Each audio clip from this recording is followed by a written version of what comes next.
Hey, Devontae was just singing. He's scared now. He don't want to sing for the people. What a Wow, that's crazy. He was hitting notes too. He said, "Ooh." It I was for said, keep y'all. singing. He said, nah. He said, forget. It He was said, it was forget for them y'all. audience It members. wasn't for them. Anywho, welcome back to another episode of I Got Church in the Morning. My name my name is Hey, if y'all have Devontae. not heard the song yet, go listen. It's what the podcast is based on. what is based off of? I'm just saying. Introduce yourself, please. Quickly. My name is Jeff Devontae. The ratchet one. Oh, I gotta be ratchet because you singing music that's not church related. Oh. Hey, he who is without sin, Devontae. All right. Hey, no stones in my hands, fam. I'm just making sure. You know what I'm saying? I'm no Thanos. I ain't got stones. Oh, bruh. What up, Zach Scott? That was good. Oh man. Zach attack. Zach attack. I'm finna attack y'all. Fly over there. No. That was so aggressive. It was. I'm finna attack y'all. So today, fellas, we are talking about preachers and pastors and evangelists and all the different names that comes with people who lead a church. When I say those titles, what's like some of the first things that come to mind for you? Like church leaders, or church leaders, pastors, like, is there a face that comes to mind? Is there names that come to mind? Do you get a good feeling? Do you get a bad feeling? Like, what's your immediate like thoughts associated with those people? Joel Osteen. Pastor Freddie Casey Price. Word. Creflo Dollar. Creflo. Yo, I'm not gonna lie. When I first heard his name, I was like, that's made up, bro. That's a pimp. That's a pimp. When I first heard it, I was like, that's not a real person. Not a real, yeah, first of all, it's not a real This person. man's his nickname is Creflo, right? Like, but yeah, no, Creflo Dollar does sound like a pimp name. No, like legit. I was like, oh, he must hang out with Bishop Don Magic Wand. And Yo.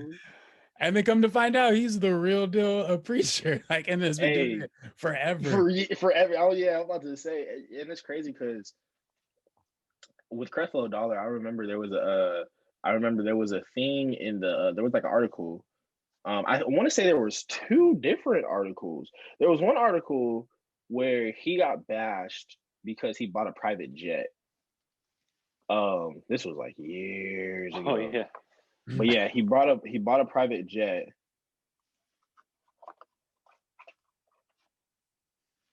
Are you looking it up? Sorry, no, I gotta. Sorry, I gotta. Text. Somebody said it was blowing up my phone. I said, "You're not, because I will block you." But, I'm sorry, but yeah, no, Creflo Dollar, he like bought a, let me look it up. But I remember there was an episode where he was like bought a private jet, and people were upset. Why do you think people get upset at things like that?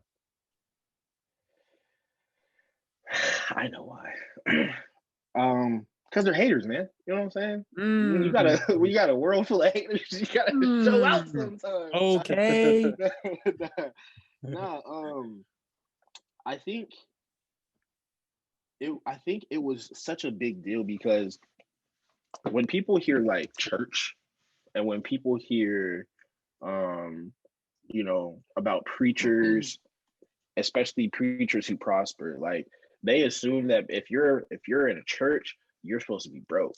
You're supposed to be poor because Jesus didn't have a lot of money. And it's like, first of all, look at the time that they were living in.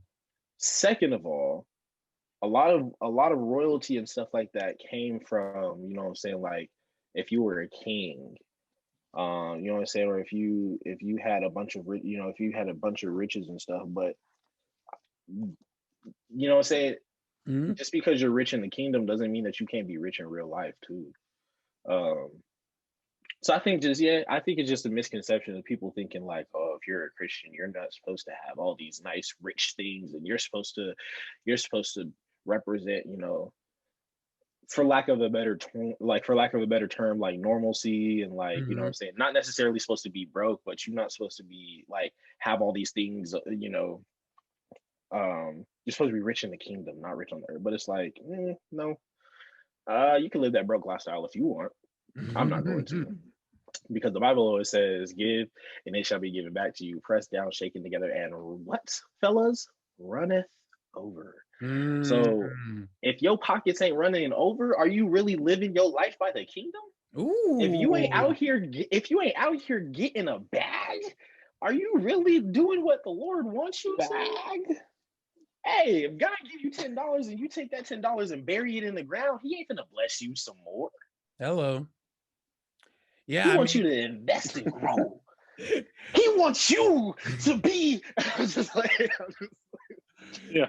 But it does bring up a good point. I mean, some people would even reference the parable of the talents, or I think another way it's named is the bags of like money, or mina, or something like that. It's like he gave bags of money to two different people, right? To three different people. That's right, 3 different people. Because and the reason why that's important is because 2 of them were responsible, and one of them not. Right, that's the one that went and like buried his money, right? Yeah, and then got in trouble for it. Yep. See, and don't bury your money, kids. And so there's this idea of when God gives you something, He's investing in you to invest in it, right? So that it can multiply, so that you can give more generously, but also so that you can enjoy it. And so, yeah, it's interesting. Like, I remember my first time. I actually vividly remember, and I don't really have a good memory, but I remember when I was younger, and I first saw a preacher with a gold chain, gold watch, and a gold ring, and I was like, "Ooh, was it Trinidad James?" Close. It was Pastor James. No. Pastor Trinidad James. Gotcha. But I was like confused, because I was like, why do you what? And yeah, it's like, you got all this gold. I was like, first of all, you got money like that? Didn't know preachers had money like that. Mind you, I was a kid. I was like 7, 8. Right. And I was like, and you're wearing it to church? Like you're trying to flex on us? And that's the other thing too, bro, is like, when you go to churches, especially if you go to a church where like the church itself is flourishing, like, you know what I'm saying, pastor driving a Mercedes, you know what I'm saying, doing all this, got, like you said, got the gold chain and everything. But then, like, sometimes people look at the congregation and they be like, well, they out here driving Nissans and minivans. Like, how is it that? But at the end of the day, it's like, well, number one, because like, at least with me and my church, like, we give to our pastor generously. Like, we have like Pastor's Appreciation Day where we give. Like, we have, you know what I'm saying, whenever we do, like, even just in regular, you know, we're not passing a collection plate, but just in regular tithes and offerings, like, people still give to pastor like every Sunday, you know what I'm saying, because that's what they want to do. If somebody's preaching the word to you and they're doing well, you want to bless them and basically like, thank you for teaching me the word and being my pastor. So it's just funny when like you go to a church and you see the pastor decked out and all this, like, you know, nice stuff, and then people look at the congregation and be like, well, why ain't they all? It's like, well, either A, you can go as far as to say maybe their faith level isn't as strong as pastors, or B, maybe, you know what I'm saying, maybe they're still, you know, maybe that's what they want to drive.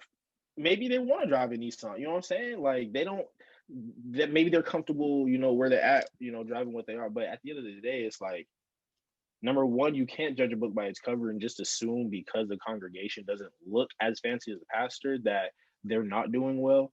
But also, number two, like, everybody's comfort level is different. Pastor want to flex with the gold watch, gold chain, let them flex.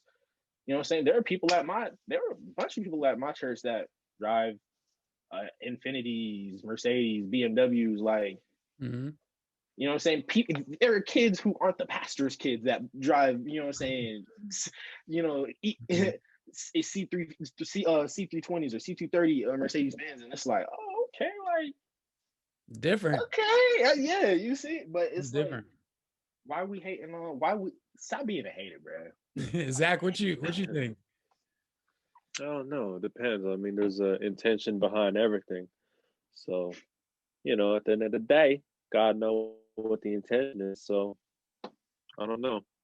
I can't judge somebody. Yeah. So for like you, Zach, like, was there Whatever. any?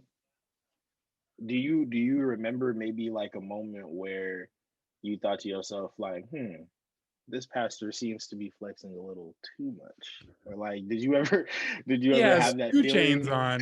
Right. A Rolex on the left and the right wrist.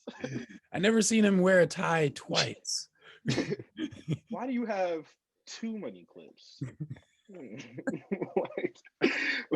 But there's been many times where like I think they should wear something. Like, dang, like they're just so plain. But I don't know. Like, I don't know. No, I haven't really seen that where I'm like, man, this man's got the Air Retro 4s. Like, no, I've never I don't know why I been in that imagine situation. Zach going up to a preacher who's not like flexing enough and be like, dang, pastor, you ain't got no drip. Like, I'm about to go down the XYZ church down the road. Got no drip. Like, that pastor always got on some Nikes or something. Like, That is funny.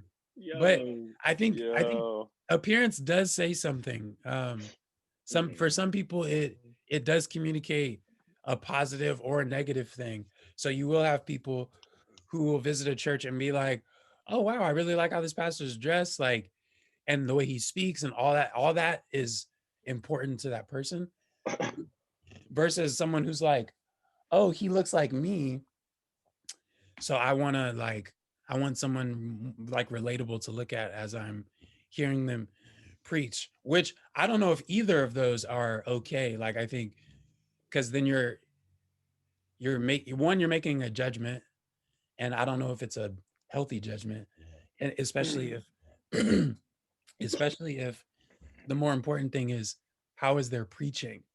Yeah, I was gonna say that's the biggest thing. The content, right? And to touch on that briefly, like, what's in your guys' experience of pastors, preachers, whether you've heard them online or like ones that you've seen in person, what are some like traits of a preacher who like that caught your attention, or ones that turned you off, where you're like, you're not hitting it, or you're not hitting it for me, and so like I don't know if I can get down with how your style of preaching. Has that ever been a thing for you guys? Or are you not picky? You're like, hey man, you preach the word of God, like, you know what I'm saying? Like, I don't care.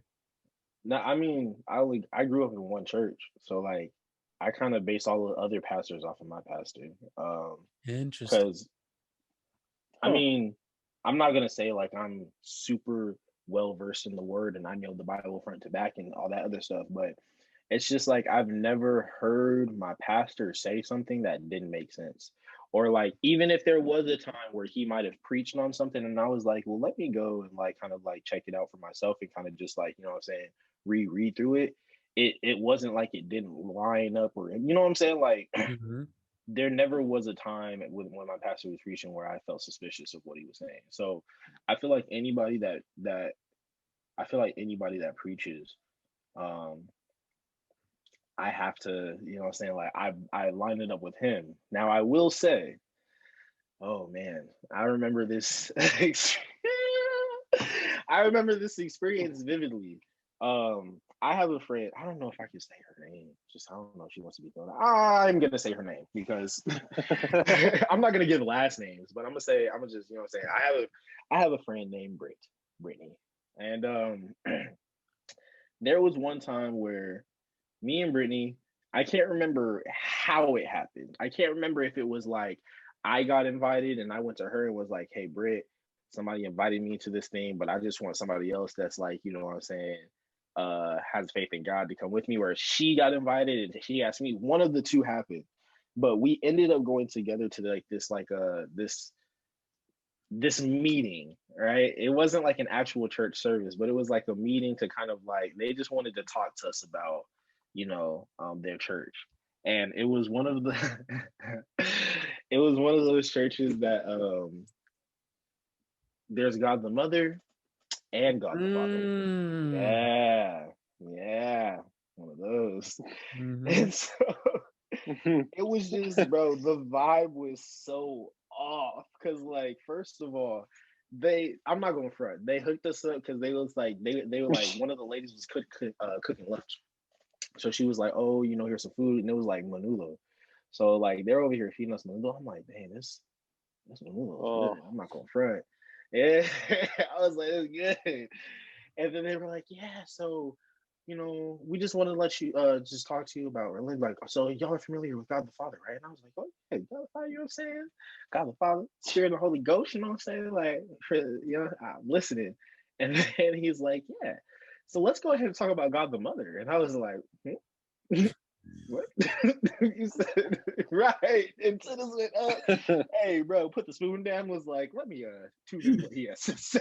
But he was talking about God the Mother and how, like, in the Bible, when they talk about the church, they always reference the church as she, and so she is God the Mother, and God the Mother is a church. So we're the bride, but we're not the bride because the bride. It's like it was so much going into it, and I was like. And so, of course, like, me and Brittany both were like looking at each other like, bro, this don't really sound like, what I'm saying? So we started asking questions. Like, some of the questions that we asked were like, okay, well, you said that there's God the Mother and God the Father, but in the Bible it also says that God is a jealous God and he's the only one that we should serve. So how does that work? And he was like, well, yes, it does say that. And like he gave some like I don't want to say excuse, but like he gave some type of like. Was he persuasive? Like, I feel like someone whose faith isn't strong enough, he would be very persuasive. But I had already grown up in the church, bro. Like, I had already been listening to my pastor for years, like at least 2 decades by this point. You know what I'm saying? I'm counting infancy. You feel me? But it's like, the vibe was just different. And so when he was talking about it, at no point in time did Britt or myself be like, yeah, I'm about to start coming and like, this makes sense. That like we both were just like, bro, like, nah, this doesn't sound right. And so of course we never went back. No more menudo, but it's cool. Because at the time my church was serving barbecue baked potatoes, so I was still happy. I love my Squarespace. Bruh, sorry. The Squarespace ad. Okay, they got some jamming music. I see you. I was trying to invest. Bro, I thought you were trying to pause your Apple iTunes or something. No. I was moving a tab over and it like started an ad and I'm like, what are you doing? My bad. So yeah, so that's the only time that I was just like actually in person, like hearing somebody not preach but like give information. I was like, this don't seem right. I'm gonna just go back to church on Sunday. This is very Zach. What about you, Zach? Yeah. That made me forget about the question because I remember that happening to me at Southwestern College of those guys. So some dude from Mongolia or wherever he's from. Is that messed up to say? Bro, I think that situation happened at Southwestern for me too, bro. I'm not gonna lie. Hold up. No, there definitely was a club. Like there was a group of people that believed in that. They were known because they were very like aggressive. Yeah, because I remember the moment locking eyes with him. Like he locked eyes with me. He's like, I got you now. You're in my path. Like, you know what I mean? Like, I'm gonna start talking to you. I was like, oh man, here we go. That's where you needed to put your shades on. Like, I can't see. Like, I don't. They are worse than the shoe magic people, bro. They'll see you and they'll be like, shoe magic people. Yeah. Hey, brother, come here. Hey, come on, let me clean your shoes. Let me clean your shoes. Come on, man. Let me just get one. Come on, man. I got you right there. For free. Now, anyways, getting back to the topic though. Were there any so we're talking about preachers that do right and wrong. Are there people that you guys follow that are like big name people that are famous kind of around the world, like even outside of the Christian world, that people are kind of like, oh, I've heard of that person or something like that? Like for me, I'll start off. Like for me, my favorite is Francis Chan. Mm-hmm. Francis Chan is great. He's been preaching for a long time. And I won't like try to qualify him as far as like if he's the real deal. His actions and what he speaks about seem to align with someone who is like genuinely loves Jesus. So Francis is great if you haven't heard of him. There crap, what's the other guy's name? He has a book called Radical. Oh, why was I about to say Chris Pratt? Freaking Chris David Pratt. David is Platt, a galaxy yes. he is a guardian of the galaxy and the word of and God. the preacher. Bringing the word of the Lord to all spectrums of the galaxy. No, David Platt. David Platt is a great one. That's close. You were close. No, I appreciate it. Yeah, there's a few other people. Mike Todd. Art Zerdia is another guy. And the only reason I know about him is because of Beautiful Eulogy. He was the guy that was always preaching in their music. Okay. Super, super solid, very like descriptive guy when he talks about the Bible. One thing that I do want to do more of is kind of like exploring more of like, especially like, I don't want to call them social media pastors, but like pastors that are really big on social media or like maybe have gained their following through social media. Because I mean, Pastor Mike Todd is the only one that I really know of outside of my own pastor right now that like I actually kind of follow. You don't follow Steve Furtick? Steve Furtick? Nah, I don't even know who that man is. No, okay. They've preached together, him and my Todd. Wait a minute. Is he the other young looking dude that always be dressing? Okay, yeah. I've seen him, didn't know his name, but yes. Because he's, is he like, he looks like he could be like Latino? Yeah, but he's a short white dude with a beard. Yeah, okay, yeah. I know what you're talking about. Yeah, no, he's cool too. I don't follow him, but I have like, like you said, I've heard them preach together.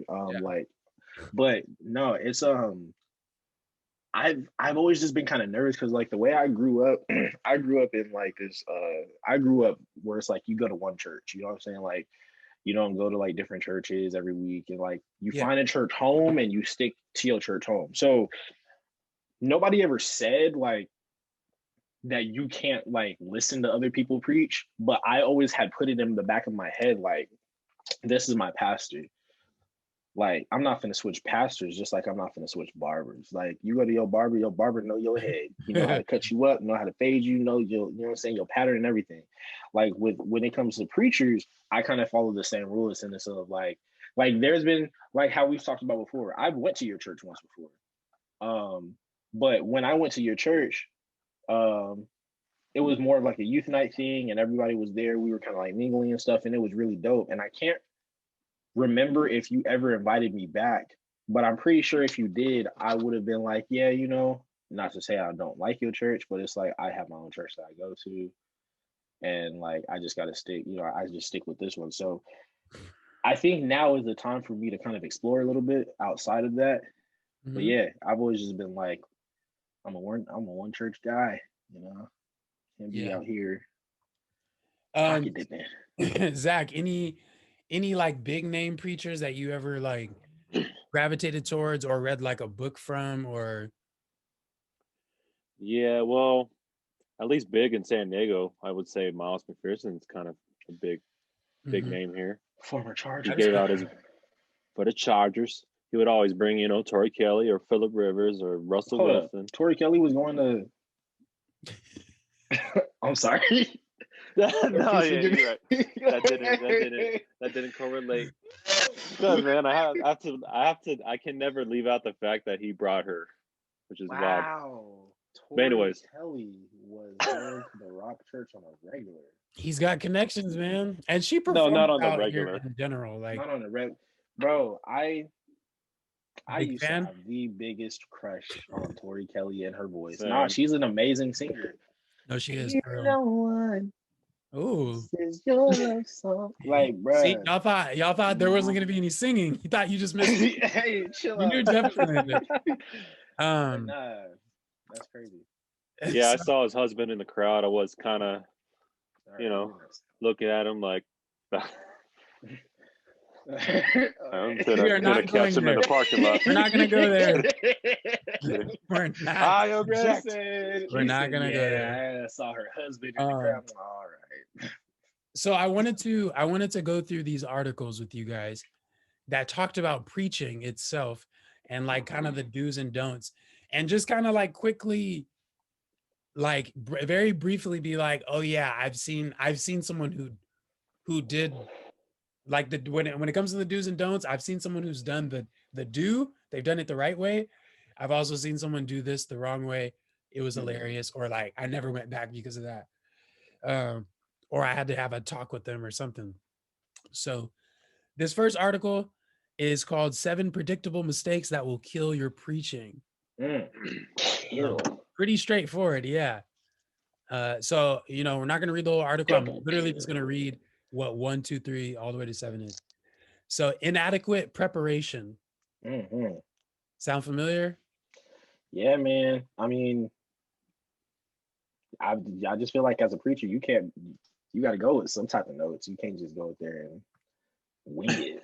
Like, yeah.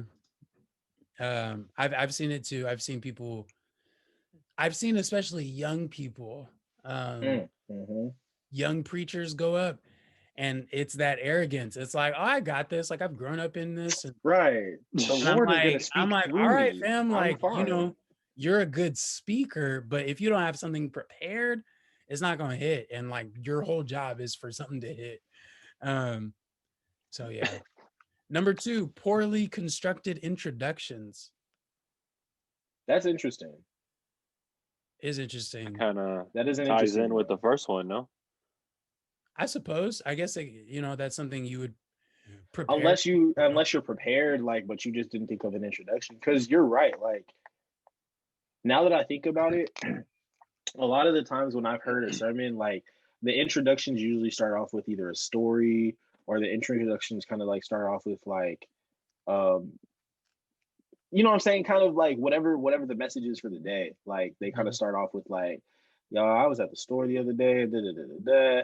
Or if it was that, then it's like, y'all ever heard of blah, blah, blah, you know what I'm saying? Like, oh, y'all remember how, you know, like it always leads into it. So if you don't have that like introduction, if you're just like, all right, good morning, cool, turn your Bibles to, then it's like, hey, hold up, like, you know, go ease me into the, you know what I'm saying? So. Yeah. So, question: what makes a great speaker or preacher? Do they correlate? That's a good question.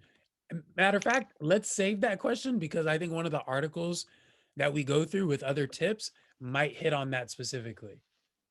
So keep that in mind. Well, I feel like at the end of this, after going through this list, before we get to the next one, at least like before we see what the article says, we can also give like our own, like, this is what I think makes a great preacher. Kind of match it up to whatever. I agree. I just okay. There's just so much to them. Cool. So going back to the article, number 3 is stories that go nowhere or stories that go everywhere.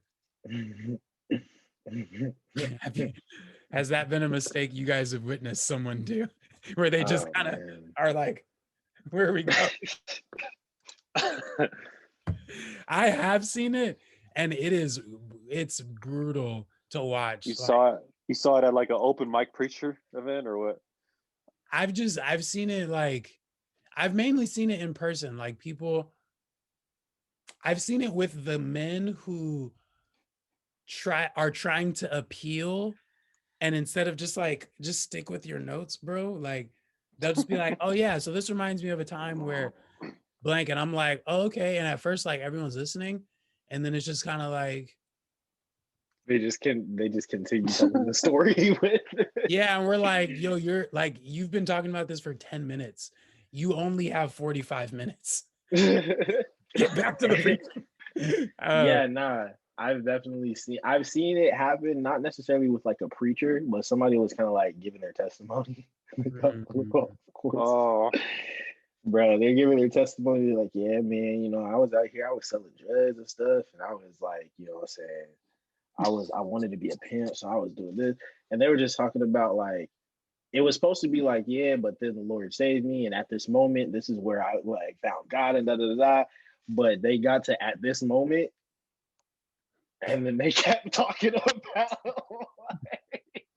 He said the marathon continues, bro. He was like, because I guess the point he was trying to make was like, even after I accepted God, like I still was kind of like not right away, like all Christian. I was still out. But he was like, bro was talking about, yeah, man, I accepted God, and then after that, you know what I'm saying? Like a few days later, I had a threesome, and like, oh, this girl that one of the girls, me and her ended up doing that. And I'm like, bro.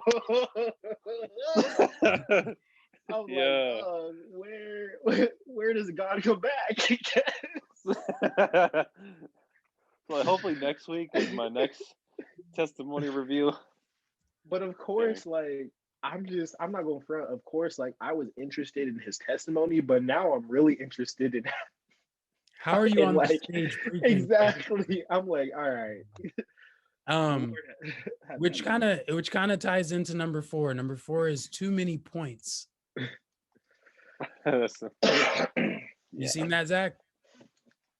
Well, when I lose interest, I'm just like thinking about something else and completely blanking out what they're saying. So I don't know. There's been times where like I just blank out. You know what I mean? But did you blank out because they were making so many points? Yeah. or they were being boring. That's a thing too. Like some pastors are just boring. Yeah, dude, it was just the same monotone the whole time, just talking like this. Like, you guys remember a time where you were super happy and the Lord blessed you today? Like, yeah.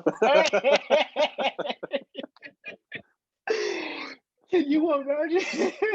All right, everybody. That's a thing. You remember a time the Lord blessed you and you were super I'd get up and leave. Legit, dude. I would be like, bro, this sermon is not for me. The Lord has obviously never made you super happy. Matter of fact, that makes me want to go to the next article. 11 deadly mistakes that take the preaching focus away. So one of them is the boring one. Yeah, I saw that earlier. Be overly boring. I'm like, dang, not just boring, but overly boring. That's rough. But then also, I gotta watch these sermons. Another one before that is being very animated in your body language. Yeah, so the guys that are like, I'm like, which is crazy because I mean, obviously you got to move around and you got to talk and people talk with their hands, but like, yeah, I've never seen an overly animated preacher, or even vocally animated, like they yell a lot and then they go down and they yell a lot. Oh, wait, what's his name? What's that preacher's name? Oh my gosh, he does DMX. TD Jakes. Doesn't he yell a lot? Hey, he the bald one, right? Jakes Bishop? Mm-hmm. Bro, I think TD Jakes is the one that I'm thinking about. He does get a little soulful. Yeah. Hey, who's that pastor with the video that was wake up, wake up, wake up, wake up, wake. To be honest, I thought it was TD Jakes. I thought, okay, you want it? That was TD Jakes. You want it, bro? Take it. Yeah. Yeah, bro, that video always gets wake up, wake up, wake up, wake. Yo, I want to watch a Pastor Fails video now. Oh man, compilation. But no, I think that overly animated one. I like I said, I've never seen it overly animated, but I mean, I kind of like when pastors, because granted, my pastor doesn't like yell, and sometimes you know what I'm saying. Sometimes if he not feeling the energy of the crowd, he'll be like, "Man, I'm about to stop because y'all not feeling this." And then of course everybody, no, pastor, keep going. You know what I'm saying? But Yeah, y'all don't feel me though. right. It's that's what it be. That's what it be funny. But nah, like the pastors that are like that yell or kind of like raise their voice, and I maybe it's because for me humor is a way to interest me, or like humor is a way to like get me to be like, all right, I'm really like tuned in right now. So when pastors do, and the Bible says that you know what I'm saying, like when they talk like that, or when they be like they'll read the verse and it'll be like for God so loved the way they gave his own. You see that? I'll be in the crowd like, if he did that, I'd be like, hold on, let me double check what because maybe I didn't see what he saw. The font is different. Right. I'm like, yeah, bold. There's parentheses, yell here. Yeah, they should make a Bible like that. How would you want if there was a preacher's Bible where it just gave I'm sure someone's customized it. I'm sure. Funny enough, Jeff, one of the ones, something you mentioned earlier, is humor. Like, how do you guys feel about pastors that are like naturally funny, and then some who like take advantage and they're like, no, I'm just like, this is a stand-up bit. What?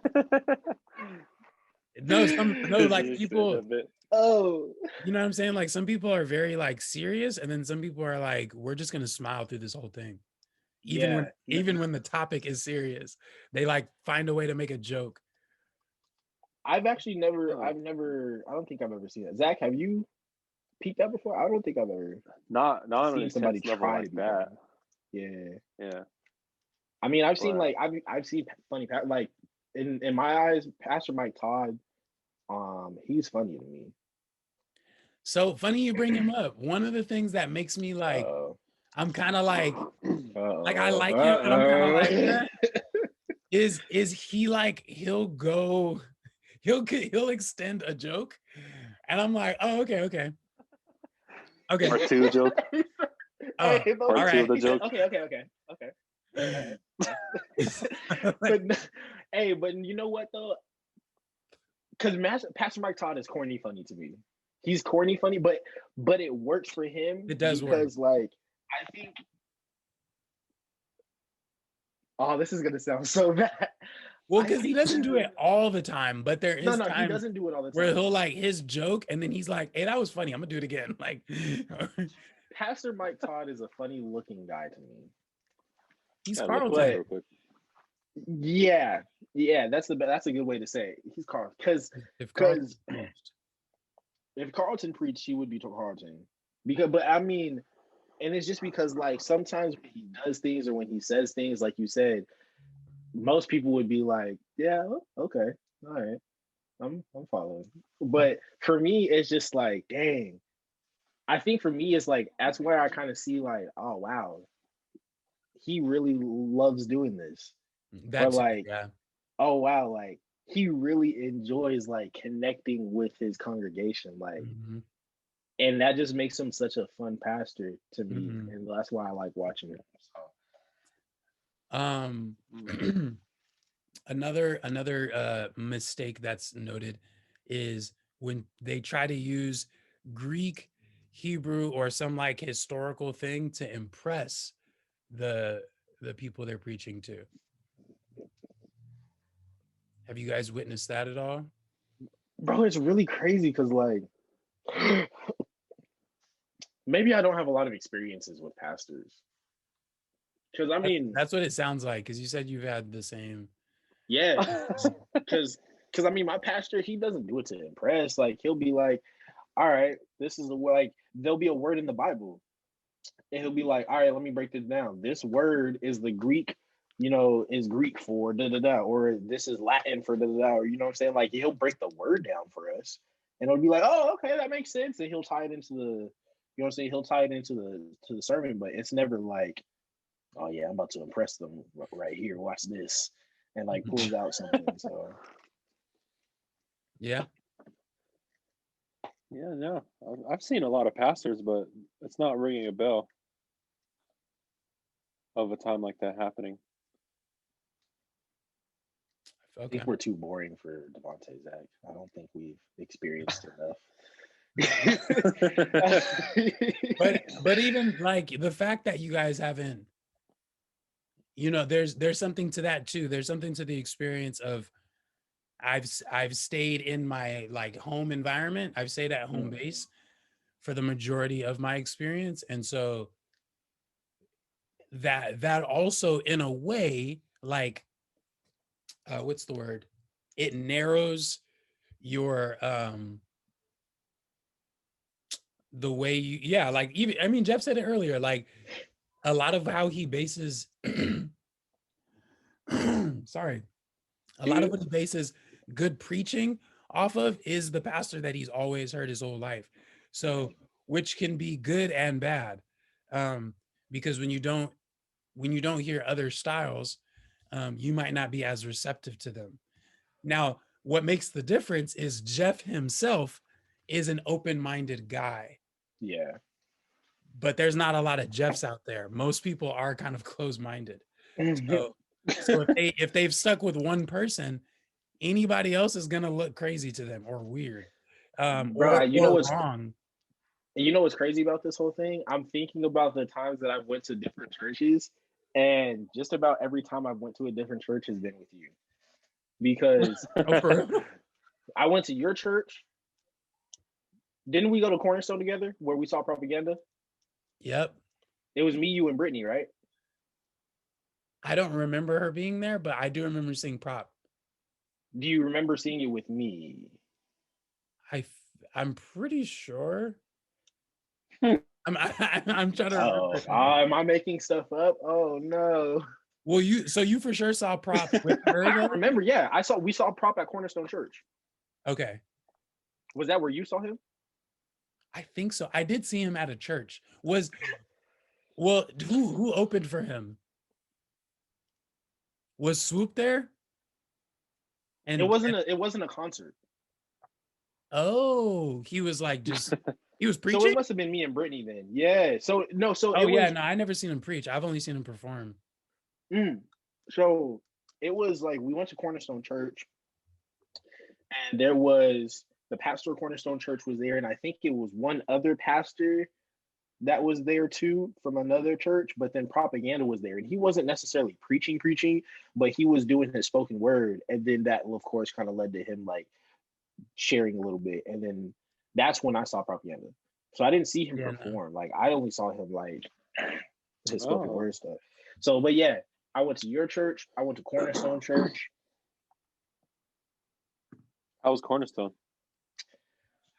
Like I said, it was that one time that I went for the Propaganda thing. It was cool.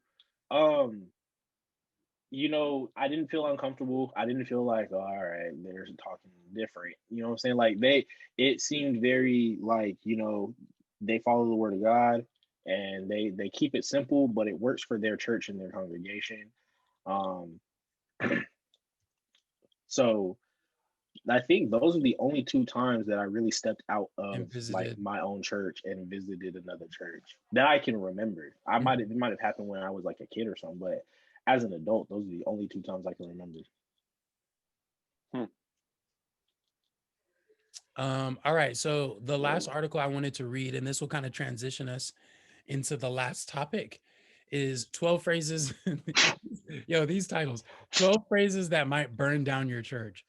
Oh, wow. That's very dark. These phrases are going to burn your church down. And essentially they mean like your people are going to leave probably, or they'll, you'll do a lot of damage. So, and I want to get into that. While you're up there. Sorry, I meant like something. So it's basically saying if they say this on stage, it's going to go bad. Yeah, so these are actual like statements. Like, so what I'm about to say is a statement that has been Oh, said, okay. and it wasn't the best thing you could phrase. So, number one, let's meet without him or her. Is so Dang. the Is little this stuff that they're saying on like as they're preaching, or maybe just like at church they're saying this? I think it could be either or. I think it's more so like one-on-one, or like Okay. when they're 'Cause I'm talking to about to members, say, not on I'm stage. like, yeah, I'm about to say, there, who's doing that's bold to be on stage in front of everybody and be like, yeah, let's meet without him or her. Like, Yeah, that'd be crazy. So okay, number two is we were here before you came. I know that sounds familiar to a lot of Native Americans. So, Yeah. Okay, because in I'm just regard like, to church. I'm sorry, you're right. We're not getting political. This isn't about our country, Jeff. I'm sorry. We were here before you came. I've never heard that before. Yeah. I don't even get it. Yeah, it says in the description, it says normally that statement is followed up with, and we'll be here when you're gone. I've Which, heard that before. okay. And so that I've heard might that before. imply like who will outlast who's gonna make it, quote unquote. Right. Dang. But at the same time, and we'll be here before you're gone, or we'll be here when you're gone. I'd be like, okay. Look, when the rapture come, I'm not trying to be here regardless. So you can be here if you want. I ain't gonna be here. Number three is now don't tell anyone. Oh yeah. Bruh. Okay, so why did that one stick out for you? Or why is that bad? Why is that a damaging I statement? just feel like that's bad because it's like that's where a lot of secret stuff comes from. And I feel like that's where like a lot of I feel like that statement, I don't necessarily feel like that statement ruins churches, but that statement really starts business. You know what I'm saying? Because it's like when you hit now, don't tell anybody, but I heard that Sister Jenkins was talking to Brother Elroy about and it's like oh, well, why are we gossiping now? No need to gossip. And I'm not going front. I've not the now don't tell anyone, but I've experienced unfortunately within my own church, I've experienced someone gossiping about my family. Yeah, because we don't have to go all the way deep into it. Yeah, but we're not gonna go super deep into it. But I mean, you know what I'm saying? Bruh. Zach and Devontae and I all know the situation regarding my family. And so because of that, I've heard some people kind of gossiping about that. Or they might be talking to me about it, thinking that the way they're phrasing it to me is like, oh, he's gonna understand that I don't, like there's nothing bad by this, but in actuality, it's like I'm deciphering what they might actually be saying, and it's like, all right, okay. It's those statements where it's like, when they be like, tell your dad and your mom we miss them and we love them, and it's like those little understatements. Yeah, and it's like, tell them yourself if you really care. You know what I'm saying?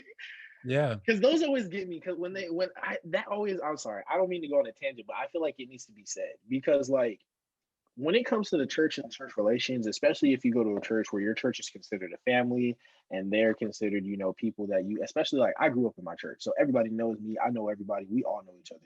So it's like when you come and you hit them with all right, now tell your dad and your mom we miss them and we love them and we love to see them. And it's like I understand the intentions behind it, but it's like part of that responsibility of being a Christian is, making sure that you're reaching out to people, making sure that you're letting people know like, hey, we still love you.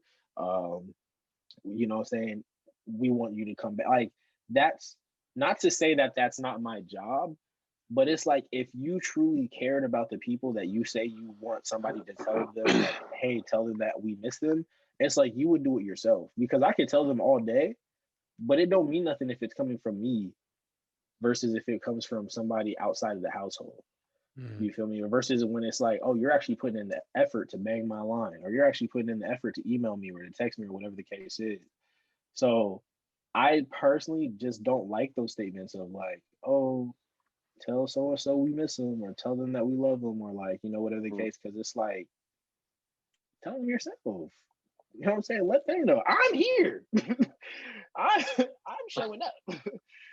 So it's like, yeah, that's just my little tidbit. Yeah. I've been in situations where I'm not gonna front. It's been said to me like, "Oh, don't tell anyone," and I'm there, open ears, wide open ears, just trying to know what they're about to say. But I don't think in my situation it was anything particularly bad, from what I remember. It was just, I don't know, just pertaining to the issues that were. I don't know. I can't remember. Like, it wasn't anything like, "Oh, so and so is doing this." Like, can you believe them? You know what I mean? Like on some gossiping. So I don't know. I think when I had a falling out with my church, we were talking to me and some friends were talking to each other about the issues we had with the church. But the difference was we actually kind of confronted them on the issues. You know what I mean? So you confronted your church on the issues? Yeah, well, I don't know how well of a job I did it, but I know, like, we tried to, but I don't know. This kind of happened a while ago. I feel like that's a good thing though. And I say that because I feel like when it comes to church, a lot of people believe like the church is the church. You don't tell the church that what it's doing wrong, or like you don't tell the pastor what he or she is doing wrong. You know what I'm saying? Like, that's forbidden. Because you're, at the end of the day, it's like, oh, you're a follower of the church. But for you to be able to step up and say, hey, like, these are the issues that me and some of the other people are facing, and we wanted to bring it up to your attention. Like, I feel like that's bold in a good way, because that says a lot about your character, and also says a lot about like the integrity of the church that you hold it to. You know what I'm saying? Like, you want the church to, if you didn't care about the church, I feel like you wouldn't have said anything. But the fact that you care about the church enough to say something, and care about the other people that are involved to say something, in a response of hopefully, you know, creating some type of positive outcome, you know, I think that's a really great thing, and I'm glad to hear that you were able to do that.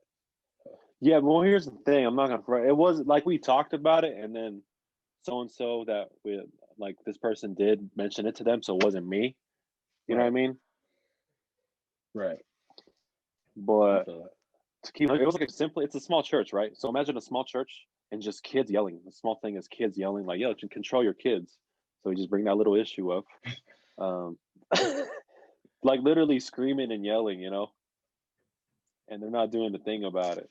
And these are like the pastor and the pastor's wife, and it was just that, and among other things that kind of made me have a falling out. But that's kind of the issues we were talking about, just small things like that. Does that make sense?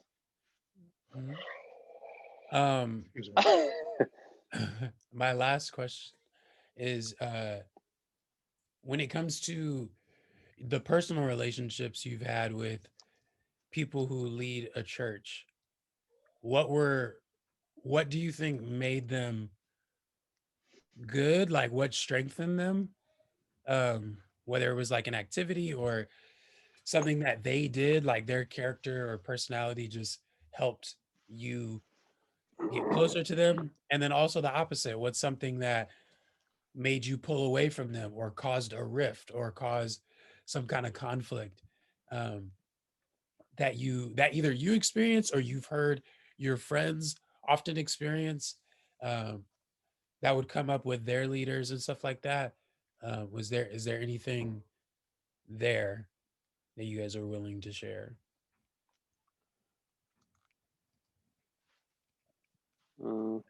If they're a real person. You said if they're a real person? You know what I mean? Like not faking it, not being overly dramatic Christian about everything, but being human and accepting it, and just like, you know what I mean? Just acting like everything is holier than, like, that's annoying. And that turns away a lot of people that are not Christian away from church too. Okay. Yeah. Because one of my pastors it was just real. He did youth groups, so he understood, you know what I mean? Like, kids don't really hide a lot of things. Mm-hmm. And I don't know if I don't know, maybe just because the way he was, or just because he first started out as a youth pastor, he understood how real it can get in people's lives, and just dealing with, you know, that's the first thing that comes to mind for me. Did that ever backfire? Good question. Was there ever a time it was a little too not in a real? bad way. I remember. I don't know. No, not that I remember. Okay, that's cool. What about you? You said, what about me, or are you starting to Jeff? We're talking to you, buddy. Oh, buddy boy, champ. And Jeff, both of y'all. Yeah, I've had both for sure. There's been multiple there's been multiple different leaders in my church, mainly because that's how my church operates. Like there are like the more permanent positions of people, but then there's also like a practice of like, hey, like you lead this small group or you'll lead this specific ministry. And so I definitely think the honesty one was huge for me.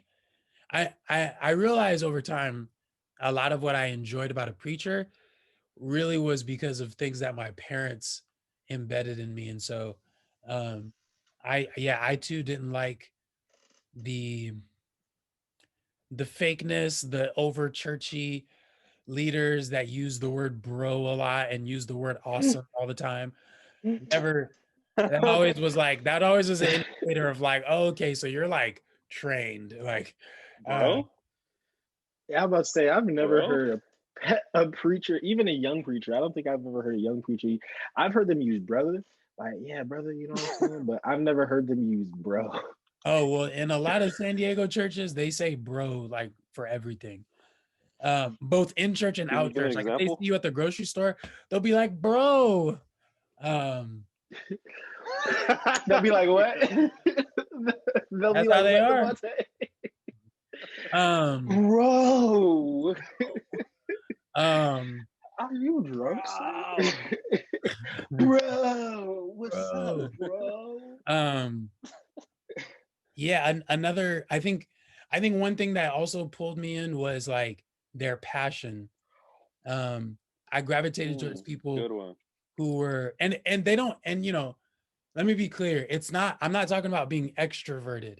Like I just mean people who genuinely loved the Bible, or just like we're always learning something. I think that was a big thing for me.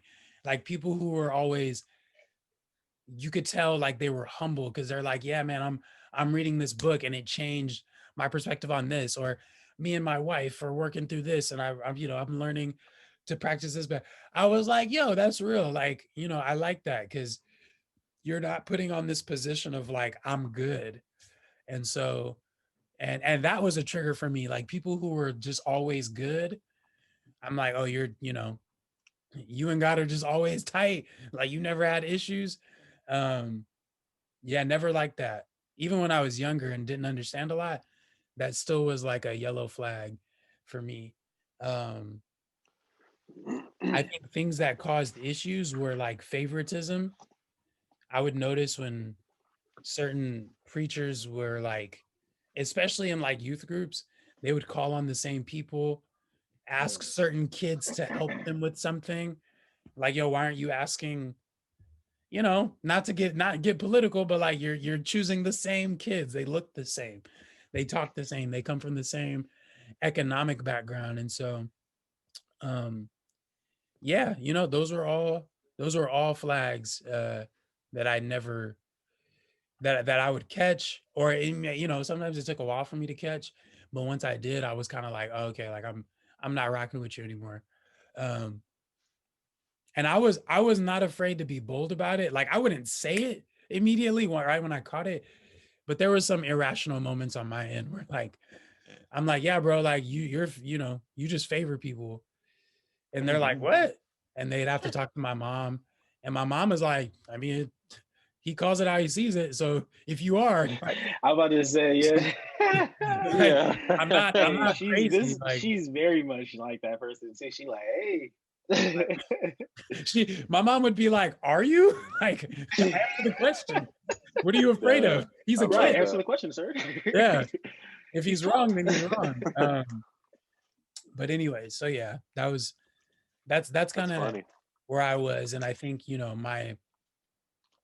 me catching those things early, like, you know, middle school, high school, that was one of those moments of like, I don't know if I want to be a part of the church. I don't know if I, and then, you know, led to other. That's when you led to go do like drugs and stuff.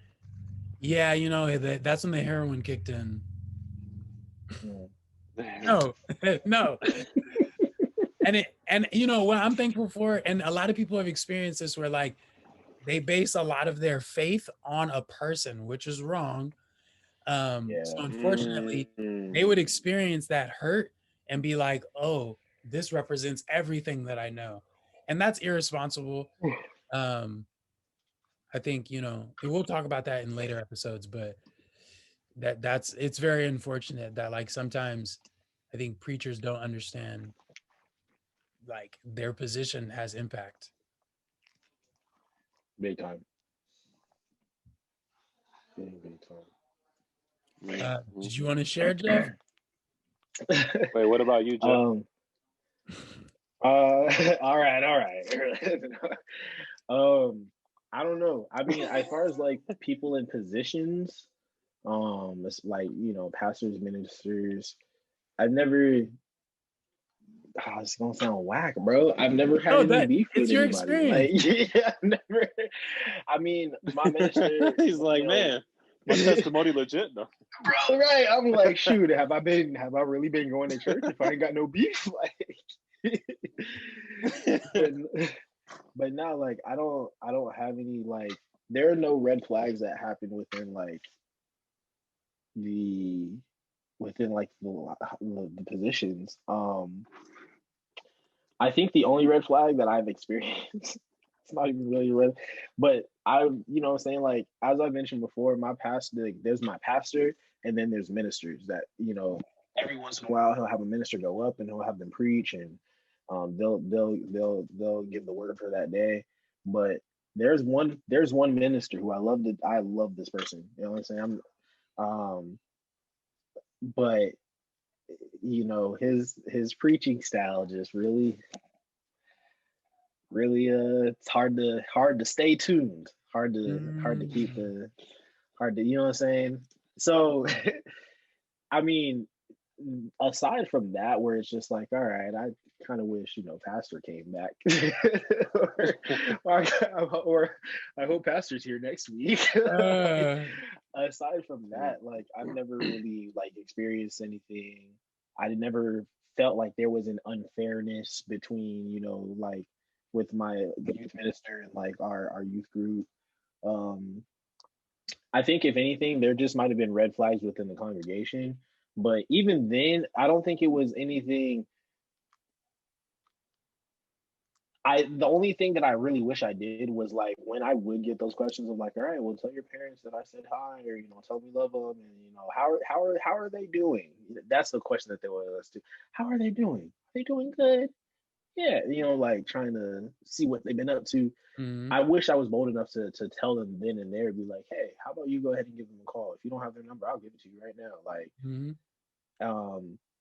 but aside from that, like, yeah, that's really the only red flags that I would ever get. Like, I've never, and again, that's not to say that my church is perfect, because I don't think there's no church that is. But I think it's just number one. The only, I guess, quote unquote problems or issues that I had was like me and my friends, we would gossip with each other. You know what I'm saying? Like, we're kids. Like, oh, did you hear about this person? Or, oh, this person came back today. Like, it wasn't stuff that people didn't already know, but it was more so just stuff like all the adults knew. They maybe didn't know that we knew, so we would kind of share it amongst each other. But yeah, there was no like red flags or anything that caused me to like feel a certain type of way, or like feel like I had to leave. Like, when I left the church, like, and I can't even say that I fully left, because I still, tithes and offerings is still a thing for me. Like, but when I stopped going physically, it was really just like on my own accord. It was just like it was nothing to do with the church itself. So Yeah, I mean, and that's your experience. I think something you mentioned about like there's no perfect church. Um, a big thing to keep in mind for people of all religions, of all like faith backgrounds, your church leader, your faith, whoever's leading, like they're just a regular person. yeah, At the end of the day, like it's like they put their shoes on just like it's no everybody different else. if I went to like divinity school, got whatever degree, and just started preaching, like started a church. Like, I'm still Devante. I still have all of those same flaws and mannerisms and all that stuff. That will come out. If anything, it'll be more exposed, because now I'm on a stage and now everybody's watching me and they're following my lead. And so it's tough. Like, I have respect. I personally like actually really look up to preachers. I specifically study them because of something that people don't talk about. Preachers be having bars, man. Preachers be giving the bars. They be having the metaphors. Hey, fam. listen, I had to I had to let that register in my head real quick, because you said preachers be having bars. I was like, preachers own bars that they just like serve alcohol. I was so lost for a second. I said, what? But yeah, no, preachers be having metaphors. They do be having those metaphoric bars, those similes. And so, like, I think it's hard. Like, it's one of those, you can judge, but if you haven't walked a mile, like, you can't really talk. Yeah, because it's tough. Like, I've led a Bible talk, and that was tough. So I can't imagine like 100 people. You know what I'm saying? every week. Every week, and they all want to talk to you and they want to follow up, and they have their issues, and that's all valid. Like, I get it, but it's like, man, how do you budget? How do you schedule? That's a lot. So, Hey, before we get off, because I want to lead the discussion for next week's episode, but I oh, kind you of heard want it here, to. folks. Jeff is going to lead. I will I'm gonna not be lead. talking first. I'm gonna lead the discussion for next week, but one thing I kind of want to put on y'all radar, I want to ask y'all a question. Wait, Devontae, say the last thing that you just said right now, because it made me think of something. I kind of lost it. Oh, I was saying, like, preachers have bars. It's hard to lead. I've only led a Bible talk before. I never led 100 people. Boom, got it. Okay. Hey, y'all ever been in church and a pastor preaching, and you like, man, this dude been watching me for the past few days, because this sermon is about me. Bruh. Yes. I will leave it at that, because I definitely. There's been a few times where Absolutely. I'm like, oh wow, Pastor. Yeah. Pastor, talk about me. You ain't have to do me like that, Pastor. Who gave him my profile update? Guys ever like look around like, is everybody looking at me? Did Pastor tell everybody? Fam, right. I'm like, he's a statement away of just saying Devontae did. Hey, look, I'm like, I swear he made eye contact with me at least 3 times. Hey, hit me with one of these. Hit me with one of these. That 5-second glare. Oh, no, that's real. Well, anyways, thank you guys for the conversation. Thank you everyone who's listening, and tune in next time to I Got Church in the Morning. I got church in the morning. See how this man tried to switch up. He tried to switch.